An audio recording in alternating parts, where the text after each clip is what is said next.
Imagine a con artist who conjures millions out of thin air, ruins people's lives, and yet, instead of severe punishment, receives a ticket to Hollywood and the face of Leo DiCaprio.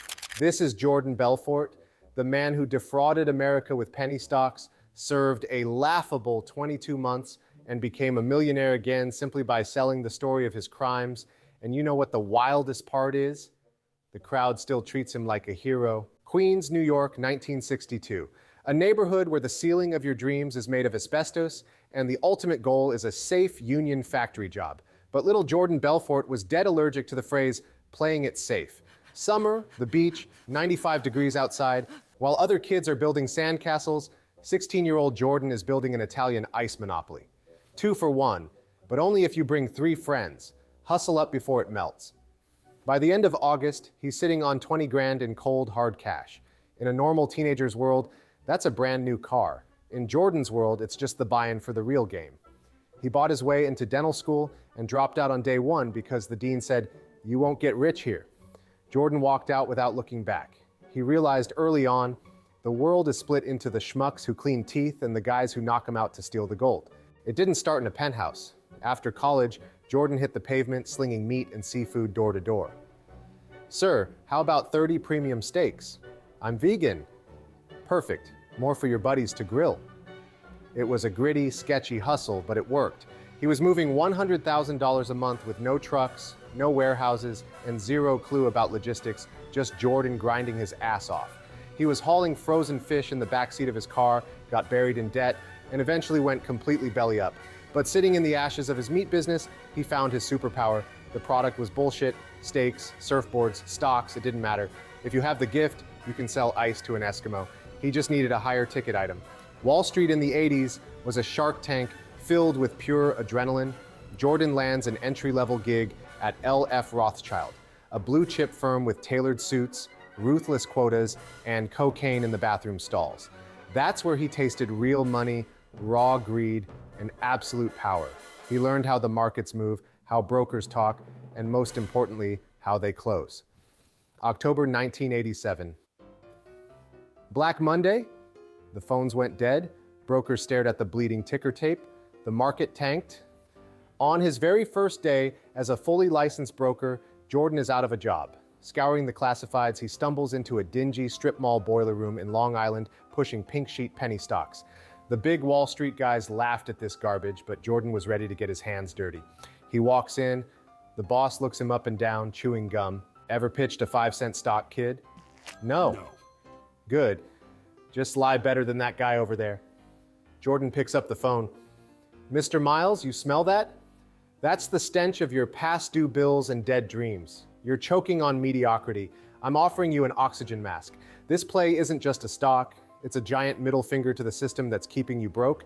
You want to keep being the nice guy with empty pockets? Or are you ready to grow a pair and take what's yours?" Boom. A $4,000 trade closed, and Jordan pockets a $2,000 commission. He hit them where it hurts, their ego, their fear of going broke, their desperate need to be the big shot, and they bought it. Hook, line, and sinker. When there was too much cash on the table for one guy to eat, Jordan built an army. He didn't want Harvard grads. They overthink everything and are terrified of ruining their loafers. He wanted guys who were young, hungry, and stupid, guys who would sell their own mother for a solid gold Rolex. He didn't recruit Wall Street sharks. He brought in his own crew of degenerates, Dan, the loudmouth best bro whose only punctuation mark was the word dude and who had zero common sense. Robbie, a small-time weed dealer who used to run his business behind a bowling alley. Chester, a guy who couldn't spell portfolio if his life depended on it, but could talk a brick wall into buying a mortgage. "What the hell do we tell these marks?" a voice asked from the back. "Watch the master," Jordan smirked, grabbing the receiver. "Good afternoon, Jordan Belfort calling. Listen, I'm sitting on a gold mine right now and the stock is about to blast through the roof. I'm calling you as a favor. It's a sin to pass this up. You'll be kicking yourself tomorrow." A short pause, a victorious nod. "Done deal, sir. 5,000 shares, you won't regret it." Dead silence in the room. Dan's jaw hits the floor. Did that guy actually buy it? "Damn right," Jordan snapped. "People hand over their cash when you sound like it's already a done deal." And then all hell broke loose. The room exploded. Phones started ringing off the hook, sounding like a flock of rabid geese. "Sir, this is solid gold, not a company." "Ma'am, this is a once-in-a-lifetime play." "Listen, Grandma, would I lie to you? They don't pay me enough for that." The machine was on. From that second on, silence in that room was a fireable offense. Something clicked in his brain. If I can push this penny stock trash sitting in a strip mall, imagine what I could do sitting in the corner office of my own empire.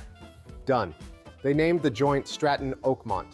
It sounded like old money because Jordan's shady hustle wasn't going to make millionaires open their checkbooks. At Stratton, there were no lunch breaks, just dials and victory screams. If you closed, you were a god. If you hesitated, you were dead weight. Jordan would walk into the bullpen like a rock star. "Look at me. I drive a Ferrari, I sleep with models, and I am richer than God. You want this life? Then pick up the damn phone and don't hang up until they beg you to take their money." The playbook was idiot-proof. Buy dirt cheap shares, hype the hell out of them to the public, retail buyers rush in, and the price skyrockets. Jordan and his inner circle dump their shares at the peak, the stock crashes, and everyone else is left holding the bag. It's called a pump and dump. Cash was pouring in like a broken ATM. Dan waves a stack of hundreds. "We're unstoppable, bro." "No," Jordan smirks. "We're untouchable." The cash flow was so heavy, they spent it like tomorrow was canceled. Yesterday's losers strapped on $3,000 suits and bought office espresso machines that cost more than their old rent. Jordan went all out. A massive Hamptons estate, a white Ferrari, and an aquarium shaped like his initials. From the outside, it looked like a triumph of the American dream. In reality, it was pure, unadulterated greed dressed in a Gucci suit, disguised as hard work. The wolf pack multiplied like a virus. And like all stories of fast, dirty money, the wheels entirely came off. Stratton Oakmont stopped being a brokerage and turned into a literal circus, just with sociopathic salesmen instead of animals. The bullpen was a deafening roar, hundreds of guys screaming into phones like their lives depended on every single pitch. Jordan stood in the eye of the storm, feeding off the energy. The formula was cynical but bulletproof. The bigger the lie, the fatter the wallet. The ultimate big score, the one that turned him from rich to a Wall Street deity, was Steve Madden. The young shoe designer walked into this madhouse wanting to take his company public. Jordan met him wearing sunglasses indoors, right in the middle of the trading floor. "You want us to push your stock?" Jordan asked lazily. "I just want people to actually buy it," Steve replied. "Buddy, they'll eat it up before they even know what a shoe is." Jordan wasn't lying. He unleashed his brokers on the phones. "Sir, you know Steve Madden? They're flying off the shelves, even people with no feet are buying them." The stock shot up like a rocket. The magic trick: Belfort secretly owned a massive piece of the pie. Once the price hit the stratosphere, boom, he dumped his shares, pocketing over $20 million in a matter of hours. Stratton Oakmont turned into a frat house on steroids. Booze, champagne soaking into the carpets, and silk ties. Dan, literally hugging the fax machines out of pure ecstasy. Jordan, throwing stacks of Benjamins off the balcony just to watch the plebs scramble for it. The office was a full-blown den of iniquity. Table dancing, mountains of blow, and the cherry on top, a diaper-wearing chimp roller skating through the halls. "We're in heaven, boys," Belfort screamed, gasping for air. Every bender has a hangover. While the pack was partying, the feds started circling. The SEC got suspicious. Bankers flagged the wire transfers, and guys in cheap gray suits started digging through the paperwork. Jordan didn't give a shit. He was drowning in luxury. His new mega yacht was so huge it had a helipad. The wolf wasn't hunting anymore. He was lazily eating his prey from a gold-plated throne. What could possibly go wrong, he thought, ignoring the ticking time bomb under his desk. But the facade was cracking. The truth was ugly. Stratton Oakmont was a factory of fake dreams. They bled everyone, from Wall Street whales to blue-collar Joes, convincing them over the phone that absolute garbage companies were the next Apple. Knowing the noose was tightening, Jordan called a meeting. "All right, crew, time to move the capital to a safe harbor." "We burying it in the backyard?" Dan asked, dead serious. "No, Dan. We're going to Switzerland." What happened next was a spy movie shot in a mental asylum. They flew to Europe with duffel bags stuffed with cash. To beat customs, the guys became walking ATMs, taping bricks of hundreds to their ribs, stuffing it in their socks, waddling through the airport with $1 million strapped to their nuts. The MVP of the operation? Aunt Emma. Picture this.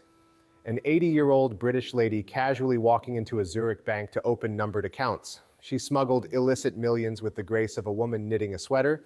While the FBI was digging through trash in Long Island, Aunt Emma was putting it on ice in the Alps. The FBI is breathing down his neck, wiretaps are live, the yacht is under surveillance, and they plant a mole in the office asking stupid questions about mutual funds. Jordan just brushes it off. Relax, boys. We're too smart to get caught. And then he sinks his own yacht, literally.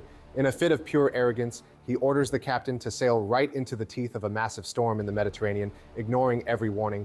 Glug. Goodbye, 160-foot toy. For the feds, it's a sign from God. Agent Denham is waiting for him on the dock. We need to talk, Mr. Belfort. About what? Everything. Jordan flashes a $1 million smile, treating it like just another negotiation. But the party is over, the music is still blasting, but now it's just covering up the panic. The guys who swore blood loyalty yesterday are flipping and running to the feds today.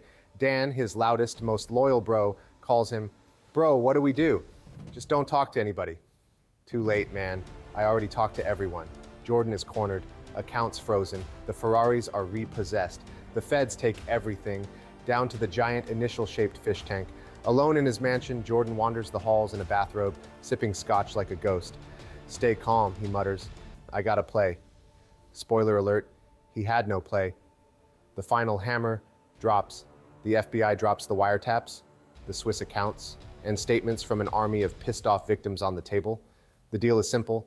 Sing like a canary, or rot in a cell until you forget what a boat looks like. Jordan breaks. He agrees to wear a wire and rat out his own crew. The empire built on bullshit collapses like a house of cards. The ultimate irony? The guy who spent a decade screaming he was untouchable gets aggressively patted down and cuffed by the very guys whose job it is to touch you. You know, curtain falls, no yachts, no hookers, no blow. Just a squeaky bunk bed and a cellmate who snores like a chainsaw. That cellmate was Tommy Chong, who heard Jordan's crazy stories and said, "Man, you gotta write a book." Jordan walked out of federal prison broke, but he immediately found a new product to push, his own myth. He wrote a book with zero apologies and a whole lot of bragging. Hollywood turned it into a blockbuster.